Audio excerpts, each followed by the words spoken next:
श्री शिवाय नमस्तुभ्यम। आप सभी को शिवरात्रि व्रत की हार्दिक शुभकामनाएं। भगवान भोलेनाथ जी की कृपा सदा आप और आपके परिवार पर बनी रहे। आज की इस वीडियो में आप जानेंगे महाशिवरात्रि 2025 में कब है, इस दिन का शुभ मुहूर्त क्या है और शिवरात्रि की बहुत ही आसान और सरल पूजा विधि के बारे में। वैसे तो भगवान शिव की पूजा महाशिवरात्रि के दिन दिन भर की जा सकती है, लेकिन फिर भी कुछ ऐसे खास मुहूर्त होते हैं जिनका ध्यान शिवरात्रि के दिन हर भक्त को रखना होता है।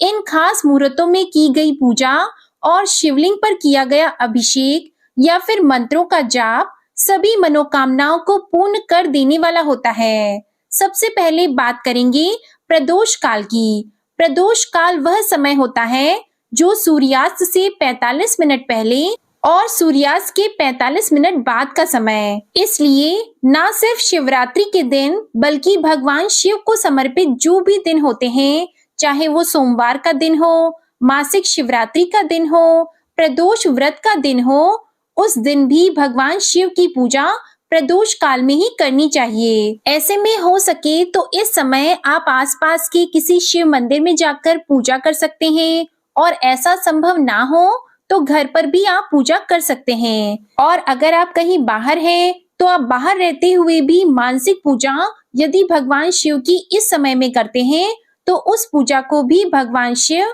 बहुत जल्दी स्वीकार कर लेते हैं। वहीं शिवरात्रि के दिन रात भर जागरण भी किया जाता है। जो भक्त इस दिन रात्रि को जागरण करते हैं उन्हें भी इस दिन किए गए जागरण का अपार फल प्राप्त होता है। और शिवरात्रि के दिन 4 पहर की पूजा का भी बहुत खास महत्व होता है। जो भी भक्त सच्चे मन से इन चारों पहरों की पूजा कर लेता है वो पूरे जीवन भर भगवान शिव का आशीर्वाद प्राप्त करता है। तो महाशिवरात्रि की पूजा करने के लिए सबसे पहले तो आवश्यक है पूजन सामग्री की। उसके बारे में जानना जरूरी है। वैसे तो आप अपने सामर्थ्य के अनुसार जितना हो सके उतना रख सकते हैं, लेकिन भगवान शिव को जो सबसे प्रिय गंगा जल है, सफेद चंदन, भांग, धतूरा, शमी पत्र, सफेद पुष्प और जो भी पुष्प आपको मौसम के अनुसार मिल जाए, आप उन्हें पूजा में प्रयोग कर सकते हैं। इनके अलावा आपके जैसे भी सामर्थ्य हो उसके अनुसार आप मौसमी फल, दूध से बनी मिठाइयों का भोग भगवान को अर्पित कर सकते हैं। व्रत रखने वाले भक्तों को सुबह जल्दी उठकर घर की साफ सफाई आदि से निवृत्त होकर स्नान आदि से स्वच्छ होकर स्वच्छ वस्त्र धारण करनी चाहिए। इस दिन आप सफेद रंग, हल्के गुलाबी या पीले रंग के वस्त्र धारण करके भी पूजा कर सकते हैं। किसी आसन पर बैठकर ही पूजा को करना चाहिए। पूजा करते समय आपका मुख उत्तर या फिर पूर्व दिशा की ओर हो। और अब सबसे पहले आपको यदि घर पर अपनी पूजा करनी है तो जिस जगह पर भी आप पूजा करें उस जगह को गंगा जल से स्वच्छ कर लें। फिर एक चौकी पर साफ पीला या सफेद वस्त्र बिछाकर उसके ऊपर भगवान शिव की पूरे परिवार सहित प्रतिमा या तस्वीर यदि आपके पास है तो उन्हें स्थापित करें। अगर पूरे परिवार की तस्वीर आपके पास नहीं है तो मन में उनका ध्यान आप कर सकते हैं। सबसे पहले गंगा जल छिड़ककर भगवान शिव की प्रतिमा को स्नान कराएं, और इस दिन आपको शिवलिंग का पूजन भी जरूर करना है। सुबह हो सके तो सुबह के समय, नहीं तो शाम को प्रदोष काल के समय आप शिवलिंग पर 1 लोटा गंगा जल इस दिन जरूर चढ़ाएं। उसके लिए यदि आसपास शिव मंदिर हो तो वहां जाकर आप पूजा कर सकते हैं। और इस दिन शिवलिंग का अभिषेक गंगा जल के अलावा सादे जल से, दूध, दही, घी या पंचामृत से, फलों के रस से, इन सब से भी किया जा सकता है। इसके बाद आपको शुद्ध जल से फिर से अभिषेक करना होता है। अभिषेक करने के बाद या स्नान कराने के बाद आप उन्हें चंदन का तिलक लगाएं। भगवान शिव को चंदन का तिलक और माता पार्वती जी को आप सिंदूर का या रोली का तिलक लगाएं। शिव जी की पूजा में कभी भी टूटे हुए अक्षत यानी चावल पूजा में प्रयोग नहीं किए जाते हैं। तो आप इस बात का विशेष ध्यान रखें कि जो भी अक्षत आप रखें वो खंडित नहीं होने चाहिए। जो दीप आप जलाते हैं उसके नीचे भी आप अक्षत जरूर रखें। फिर उसके ऊपर रखकर ही आपको दीप जलाना होता है। हाथ में जल और बेलपत्र यदि आपके पास है तो बेलपत्र, नहीं तो शमी का पत्र रखकर व्रत रखने का आपको संकल्प लेना है कि हे भोलेनाथ जी, आज शिवरात्रि के दिन मैं अपने सामर्थ्य के अनुसार, श्रद्धा के अनुसार इस व्रत को रखने जा रहा हूँ या जा रही हूँ। हे महादेव, मुझ पर दया करके ऐसा सामर्थ्य मुझे प्रदान करें कि आज मैं इस व्रत को पूरी निष्ठा के साथ रख सकूं। मेरे द्वारा की गई पूजा, उपवास को आप जरूर स्वीकार कीजिएगा। इस प्रकार से आप संकल्प लेकर संकल्पित जल को भगवान के चरणों में अर्पित कर दीजिए। संकल्प लेने के बाद आप भगवान के मंत्रों का जाप करें। जब भी आप भगवान शिव की पूजा करते हैं तो मौन रहकर पूजा नहीं करनी चाहिए। मन ही मन ओम नमः शिवाय मंत्र का जाप आपको करना होता है और फिर महामृत्युंजय मंत्र आपको लगातार जाप करना है। अब भगवान शिव को ओम नमः शिवाय मंत्र का जाप करते हुए भांग, धतूरा, बेलपत्र, अक्षत और बेर आदि अर्पित करें। जो भी पुष्पमाला है वो भी अर्पित करें। किसी भी पूजा में भगवान गणेश जी की पूजा सबसे पहले की जाती है, तो इस बात का आपको ध्यान रखना है कि सबसे पहले भगवान गणेश की पूजा करके ही आपको भगवान शिव और माता पार्वती जी की और फिर नंदी बाबा और कार्तिकेय जी की पूजा आपको करनी है। भगवान शिव अपने गले में सांपों की माला धारण करते हैं, तो उनके गले में जो भी सर्प हैं, उन्हें भी आप चंदन का तिलक लगाएं। उनके मस्तक पर जो चंद्रमा है, जो गंगा जी हैं, आप उन्हें भी तिलक करें। अब इस दिन शिवरात्रि व्रत की कथा भी आपको सच्चे मन से पढ़नी या सुननी चाहिए। हाथ में हमेशा अक्षत या फिर पुष्प लेकर व्रत की कथा पढ़ें या सुनें। कथा समाप्ति के बाद उस पुष्प को और अक्षत को भगवान के श्री चरणों में अर्पित कर दिया जाता है। पूजा में आप कुछ न कुछ दक्षिणा जरूर चढ़ाएं और जब आप कथा सुन लें तो उसके बाद सबसे अंत में आपको शिव चालीसा का पाठ भी करना चाहिए। महामृत्युंजय मंत्र का जाप करने से परिवार के सभी सदस्यों का स्वास्थ्य अच्छा रहता है। किसी प्रकार का कोई रोग, शोक, बीमारी आदि नहीं होती है। इनके अलावा कुछ खास मंत्र भी होते हैं, जैसे कि शिव रुद्राष्टकम का पाठ या फिर शिव गायत्री मंत्र। तो जो भी आपको मंत्र आते हैं या जो आप खुद पढ़ सकें, उन्हें आप श्रद्धा पूर्वक पढ़ें और सबसे अंत में आपको आरती करके क्षमा याचना जरूर करनी चाहिए। फिर आपको अपना उपवास प्रारंभ करना चाहिए। पूजा के बाद सबसे अंत में आप इस प्रकार भी क्षमा याचना कर सकते हैं कि हे भोलेनाथ, हे माता पार्वती, आज पूजा अर्चना करते समय मुझसे यदि कुछ भी कम या अधिक हो गया हो तो उसके लिए आप मुझे क्षमा करिएगा और मेरे द्वारा की गई इस पूजा को स्वीकार करिएगा। फिर दिन भर व्रत रखा जाता है। दिन भर व्रत रखने वाले भक्तों को कुछ विशेष बातों का ध्यान रखना है, जैसे कि इस दिन ज्यादा बोलने से बचना चाहिए, क्रोध नहीं करना चाहिए, किसी भी प्रकार की निंदा, चुगली आदि नहीं करनी है। ऐसे लोगों का संग भी नहीं करना है जिन्होंने मांस, मदिरा आदि का सेवन किया हो। इस दिन घर में शुद्ध सात्विक भोजन ही बनना चाहिए। दूसरों के घर का जलपान आदि ग्रहण करने से भी बचना चाहिए। केवल अपने ही घर का जल या फल आप ग्रहण कर सकते हैं। जो लोग इस व्रत में केवल फलाहार के साथ रहने का संकल्प लेते हैं, उन्हें इस प्रकार का संकल्प भी सुबह को ही लेना चाहिए। और कुछ लोगों के लिए मीठा भोजन करना या फलाहार लेना संभव नहीं होता है, तो आप सेंधा नमक का सेवन भी इस दिन कर सकते हैं। शाम की पूजा करने के बाद अन्न ग्रहण नहीं किया जाता है। अन्न अगले दिन ही ग्रहण कर सकते हैं। दिन भर उपवास रखें और उपवास करते समय यदि आपके घर पर कोई भी याचक आ जाता है तो उन्हें खाली हाथ नहीं लौटने दें। उन्हें कुछ न कुछ दान दक्षिणा जरूर दें। और इस दिन बेल वृक्ष के नीचे आपको दीप दान जरूर करना चाहिए। बेल वृक्ष के नीचे आप साफ सफाई करके धूप दीप जलाकर पूजा अर्चना करें, क्योंकि बेल वृक्ष में साक्षात भगवान शिव का वास माना जाता है। इस दिन पीपल के वृक्ष की पूजा भी करनी चाहिए। पीपल के वृक्ष के नीचे मीठा जल अर्पित करके 7 बार परिक्रमा करनी चाहिए और चंद्र देवता की पूजा इस दिन जरूर करनी चाहिए। जो भी भक्त इस दिन भगवान शिव के साथ चंद्र देवता की भी पूजा करते हैं, उनकी कुंडली में यदि कोई चंद्र दोष हो तो वो भी दूर हो जाता है। दिन में आप उपवास रखते समय मौसमी फलों का जूस, ड्राई फ्रूट्स, फल आदि ग्रहण कर सकते हैं। अब बात करते हैं शाम की पूजा के बारे में।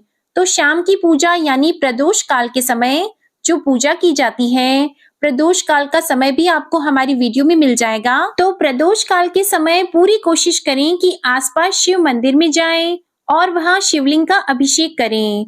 शिवलिंग पर यदि आप 1 लोटा गंगा जल या 1 लोटा शुद्ध जल भी अर्पित कर देते हैं तो भोलेनाथ जी बहुत दयालु हैं। अपने सामर्थ्य के अनुसार भक्त जो भी अर्पित करते हैं उसे वे बड़ी खुशी-खुशी स्वीकार कर लेते हैं और अपने भक्तों की झोलियां खुशियों से भर देते हैं। शिवलिंग पर कभी भी जल चढ़ाते समय आपको एक बात का ध्यान रखना होता है कि आप डायरेक्ट जल शिवलिंग पर न चढ़ाएं। सबसे पहले भगवान गणेश जी का जो स्थान होता है शिवलिंग के पास में, वहां पर आप जल अर्पित करें। फिर माता पार्वती जी को, फिर अशोक सुंदरी को। अशोक सुंदरी का स्थान वो होता है जो शिवलिंग के बीच में जहां से गंगा जल निकलने की जगह होती है, उसको अशोक सुंदरी का स्थान माना गया है। उसके बाद आपको शिवलिंग पर जल अर्पित करना चाहिए। 1 लोटा जल से भी आप सभी में जल अर्पित कर सकते हैं। इसी प्रकार यदि आप दूध, दही, घी अर्पित कर रहे हैं तो उन्हें भी इस प्रकार से अर्पित करना है। जो भी जल की धारा है या जो भी द्रव्य आप अर्पित करते हैं वो धारा बीच में से टूटनी नहीं चाहिए। अक्सर भक्तजन तांबे के लोटे से ही दूध या पंचामृत आदि अर्पित कर देते हैं। तांबे के लोटे में ही रखकर दही अर्पित करते हैं, तो आपको ऐसा भी नहीं करना है। तांबे के लोटे में रखा गया दूध, दही या पंचामृत विष के समान हो जाता है। आप इसकी जगह पर कोई भी अन्य धातु का बर्तन या लोटा इस्तेमाल कर सकते हैं। अक्सर लोग शिवलिंग पर जलाभिषेक करने के बाद में पूरी परिक्रमा करते हैं। कई बार तो मंदिर में पूरी परिक्रमा करने के लिए स्थान भी नहीं बना होता है। वो इसलिए क्योंकि शिवलिंग की परिक्रमा हमेशा आधी ही की जाती है। आधी परिक्रमा करके वापस अपनी जगह पर आना होता है। जो भी कन्याएं या महिलाएं इस दिन उपवास रखती हैं, उन्हें इस बात का ध्यान रखना है कि यदि आपने सिर से स्नान किया है तो शिवजी की पूजा करते समय सुबह हो या शाम हो, आपके बाल गीले नहीं होने चाहिए। बालों से पानी नहीं टपकना चाहिए। बाल पूरी तरह सुखाकर बांध कर ही आपको पूजा करनी चाहिए और साथ ही सर भी ढका हुआ होना चाहिए। जब शिवलिंग पर आप अभिषेक करते हैं उसके बाद आपके पास यदि चंदन है तो चंदन से आप त्रिपुंड्र शिवलिंग पर जरूर लगाएं। त्रिपुंड्र को महिलाएं भी लगा सकती हैं, पुरुष भी लगा सकते हैं। अब यदि आपके पास चंदन भी नहीं है तो आप केवल 3 उंगलियां भी यदि त्रिपुंड्र की तरह शिवलिंग पर घुमा देते हैं। जो शिवलिंग के मस्तक पर 3 लाइनें बनी होती हैं उन्हें त्रिपुंड्र कहते हैं और इन तीनों रेखाओं के भी देवता होते हैं। अब त्रिपुंड्र लगाने के साथ ही आप अबीर, गुलाल भगवान को अर्पित करें, क्योंकि ये लगाना शिवरात्रि के दिन बहुत ही शुभ माना जाता है। यदि आपकी कोई खास मनोकामना है, उसकी पूर्ति के लिए शिवलिंग पर आप अबीर, गुलाल अर्पित करें। भांग, धतूरा, बेलपत्र, शमी पत्र, जो कुछ भी आपके पास हो उसे भी श्रद्धा से अर्पित करें। और इस दिन माता पार्वती जी की मांग में सिंदूर लगाने से वैवाहिक जीवन से जुड़ी समस्याएं भी दूर हो जाती हैं। यदि किसी कन्या के विवाह में कोई बाधा आ रही हो तो उनका विवाह भी जल्दी और अच्छे वर के साथ हो जाता है। आज के दिन माता पार्वती जी और भगवान शिव का गठबंधन भी किया जाता है, क्योंकि इसी दिन भगवान शिव और देवी पार्वती का विवाह हुआ था। तो इस उपलक्ष्य में यदि आपके जीवन में ऐसी कोई समस्या है, उसके निवारण के लिए आप भगवान शिव और माता पार्वती जी का गठबंधन भी कर सकते हैं। गठबंधन कैसे? जैसे कि फेरों के समय जब चुनरी में गांठ लगाई जाती है, जो पटका जिसे बोलते हैं, तो गांठ आप लगाएं और 3 बार गांठ लगाकर जो भी आपकी मनोकामना है उसकी पूर्ति के लिए प्रार्थना करें। माता को आप चुनरी चढ़ाकर भगवान शिव से स्पर्श कराकर उसी चुनरी में गांठ लगा सकते हैं, या फिर मौली या कलावा लेकर उसमें भी आप 3 गांठ लगाकर अपनी मनोकामना दोहरा सकते हैं और उसके बाद उसको वहीं पर छोड़कर आ जाएं। इस उपाय को यदि आप शिव मंदिर के बाहर करते हैं तो बहुत अच्छी बात है। और फिर जब आपकी मनोकामना पूर्ण हो जाए तो जो भी मनौती आपने मांगी है, चाहे आपने आटे के दिए जलाने की मनौती मांगी है या जो भी आपकी इच्छा हो, उसके अनुसार मन्नत आप अपनी पूरी जरूर करें। आटे के दीपक का भी पूजा में बहुत खास महत्व होता है। हमारी मनोकामना जो है उसका भी संबंध आटे के दियों से होता है। अगर आपकी भी ऐसी कोई मनोकामना है जो बहुत पूजा पाठ करने के बाद भी और बहुत से नियमों का पालन करने के बाद भी पूरी नहीं हो रही हो, तो आज शिवरात्रि के प्रदोष काल के समय आप आटे के कम से कम एक चौमुखा दीपक शिवलिंग के सामने जरूर जलाएं। नहीं तो अगर आप घी का दीपक जलाएं या फिर तिल के तेल का दीपक भी आप जला सकते हैं। शिवलिंग की परिक्रमा करते समय आप केवल नमः शिवाय मंत्र का जाप करें। इस समय जो आपकी मनोकामना हो उसकी पूर्ति के लिए प्रार्थना करें, क्योंकि भोलेनाथ अंतर्यामी हैं, अपने भक्तों का सारा हाल जानते हैं। कोई भी बात उनसे छिपी नहीं होती है। बस आप सच्चे मन से मंत्रों का जाप करें और निस्वार्थ भावना से पूजा करें, और आप शिव चालीसा का पाठ वहीं पर बैठकर करें। शिव मंदिर में बैठकर किए गए किसी भी मंत्र का जाप बहुत जल्दी फलदायी होता है। तो ये तो थी प्रदोष काल के समय की पूजा, जिसके बाद आप अपने घर पर आ जाएं और घर पर आने के बाद जो भी फल और नैवेद्य, जो भी भोग आप भगवान को अर्पित करते हैं, जैसे कि फल, मिठाई, अखंड चावल से बनी खीर का भोग, मौसमी फल, दूध या दूध से बनी हुई मिठाई या पंजीरी आदि का भोग जो भी भगवान को अर्पित करते हैं, उनको आप प्रसाद रूप में घर पर भी ला सकते हैं। शिवलिंग पर चढ़ाए गए बेलपत्र में से एक पत्र आप उठाकर घर लेकर आएं और अपने घर की तिजोरी में रख दें। ऐसा करने से घर में शुभता आती है। शिवलिंग पर जो भी जल चढ़ाया जाता है तो आप अपने लोटे में बचाकर थोड़ा सा जल अपने घर पर भी लाएं। उसे अपने घर के मुख्य द्वार पर, मंदिर और सभी स्थान पर उसे अच्छे से छिड़क दें। ऐसा करने से घर की नकारात्मक शक्तियां दूर हो जाती हैं और घर की सुख समृद्धि को नजर नहीं लगती। इससे परिवारजनों पर भगवान शिव का आशीर्वाद सदा बना रहता है। इस जल को घर के सभी सदस्यों को अपनी दोनों आंखों पर और अपने कंठ में भी लगाना चाहिए। इसी प्रकार से मंदिर में पूजा करके आने के बाद अपने घर में भी पूजा जरूर करें, और आरती और भोग लगाने के बाद आप अपने सामर्थ्य के अनुसार फलाहार कर सकते हैं। यदि आप फलाहार नहीं करना चाहते हैं तो जल ग्रहण करके भी आप अपनी रात को जागरण कर सकते हैं। फलाहार में आप लौकी या फिर कुट्टू का आटा वगैरह इस्तेमाल कर सकते हैं। बहुत से लोग इस दिन कुछ भी ग्रहण नहीं करते, तो जैसा भी आपका सामर्थ्य हो उसके अनुसार आप उसे पालन कर सकते हैं। रात में 4 पहर की पूजा की जाती है, जिसके नियम थोड़े कठिन होते हैं, लेकिन अगर आप ऐसा न कर पाए तो जो 4 पहर आपको बताए गए हैं उसके लिए रात्रि जागरण करना होता है, और अगले दिन शुभ मुहूर्त में आपको एक बार फिर से जलाभिषेक करके फिर पूजन अपना पूर्ण करना होता है। उसके बाद आप अन्न ग्रहण कर सकते हैं। शुद्ध सात्विक भोजन को पहले भगवान को भोग लगाना चाहिए, फिर स्वयं उसे ग्रहण करना चाहिए। महाशिवरात्रि के दिन 4 पहर की पूजा करने के लिए हर पहर में अलग अलग चीजों से पूजन करना चाहिए। जैसे कि पहले पहर में आप दूध से, दूसरे पहर में दही से, तीसरे पहर में घी से और चौथे पहर में शहद से भगवान शिव की पूजा कर सकते हैं। इस दिन पूजा करने के लिए आप आसपास शिव मंदिर में जाकर भी जागरण कर सकते हैं। ऐसा करना संभव न हो तो घर में ही जो भी आपने चौकी स्थापित की है, जो शिव परिवार की प्रतिमा या तस्वीर आपके पास है, या भगवान शिव की जो भी प्रतिमा तस्वीर आपके पास है, उनका पूजन आप कर सकते हैं।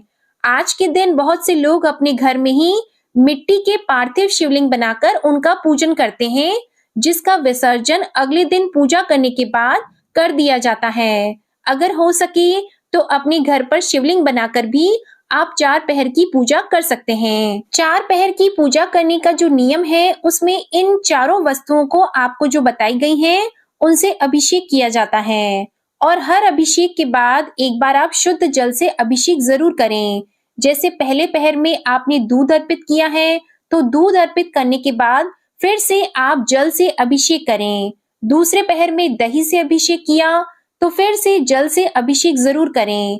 ऐसा करने से भगवान शिव प्रसन्न होते हैं और मन की सभी मनोकामनाओं को पूर्ण करके आशीर्वाद देते हैं।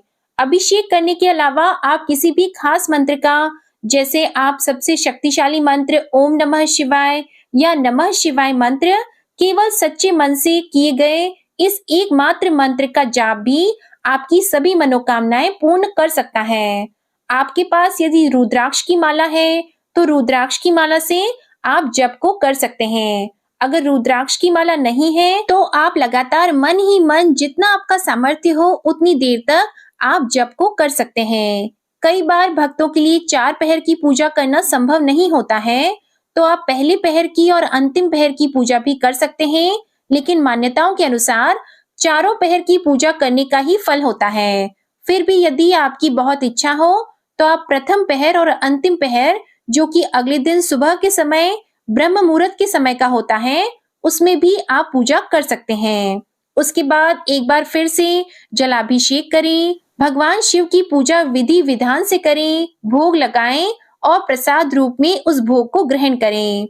इस प्रकार से आपका शिवरात्रि का व्रत पूर्ण हो जाता है। अब जानिए महाशिवरात्रि पर्व की तिथि और शुभ मुहूर्त के बारे में। साल 2025 में इस बार 26 फरवरी दिन बुधवार को महाशिवरात्रि है और इसी दिन उपवास भी रखा जाएगा। कुछ व्रत त्योहार उदया तिथि के अनुसार मनाए जाते हैं, तो कुछ शुभ मुहूर्त के आधार पर मनाए जाते हैं। चतुर्दशी तिथि प्रारंभ होगी 26 फरवरी दिन बुधवार को सुबह 11:09 पर और चतुर्दशी तिथि की समाप्ति होगी 27 फरवरी दिन गुरुवार को सुबह 8:54 पर। ऐसे में उदया तिथि के अनुसार इस बार 26 फरवरी दिन बुधवार को ही केवल महाशिवरात्रि का व्रत रहेगा। शिवरात्रि की जो पूजा होती है वह मध्य रात्रि के समय की जाती है। ऐसे में 26 फरवरी दिन बुधवार को प्रदोष काल का मुहूर्त रहेगा शाम 5:40 से शाम 7:10 और निशिता काल का शुभ मुहूर्त रहेगा रात 12:09 से रात 12:59 तक। इस समय में शिवलिंग की आप पूजा कर सकते हैं। शिवलिंग का अभिषेक अगर आप ना कर पाए तो शिवलिंग के सामने या भगवान शिव के सामने बैठकर आपकी जो भी मनोकामना है उसकी पूर्ति के लिए आप प्रार्थना कर सकते हैं। अब जानिए शिवरात्रि पर्व के 4 पहर के पूजा के शुभ मुहूर्त के बारे में। पहले पहर के पूजा का समय रहेगा शाम 6:19 से रात 9:26 तक। दूसरे पहर की पूजा का मुहूर्त रहेगा रात 9:26 से मध्य रात्रि 12:34 तक। तीसरे पहर की पूजा का मुहूर्त रहेगा रात 12:34 से सुबह 3:41 तक और चौथे पहर की पूजा का मुहूर्त रहेगा सुबह 3:41 से सुबह 6:48 तक। शिवरात्रि का उपवास खोला जाएगा 27 फरवरी दिन गुरुवार को सुबह 6:53 से सुबह 8:54 तक के बीच में। इस शुभ मुहूर्त में आप अपना व्रत खोल सकते हैं। अगर आपको ये जानकारी पसंद आई हो तो प्लीज वीडियो को लाइक करके हमारे चैनल आध्यात्मिक सागर को सब्सक्राइब करना मत भूलिएगा और शिवरात्रि के दिन सुनी जाने वाली महाशिवरात्रि व्रत कथा भी आप हमारे इसी चैनल पर जरूर सुनिएगा। प्रेम से बोलिए भगवान भोलेनाथ की जय।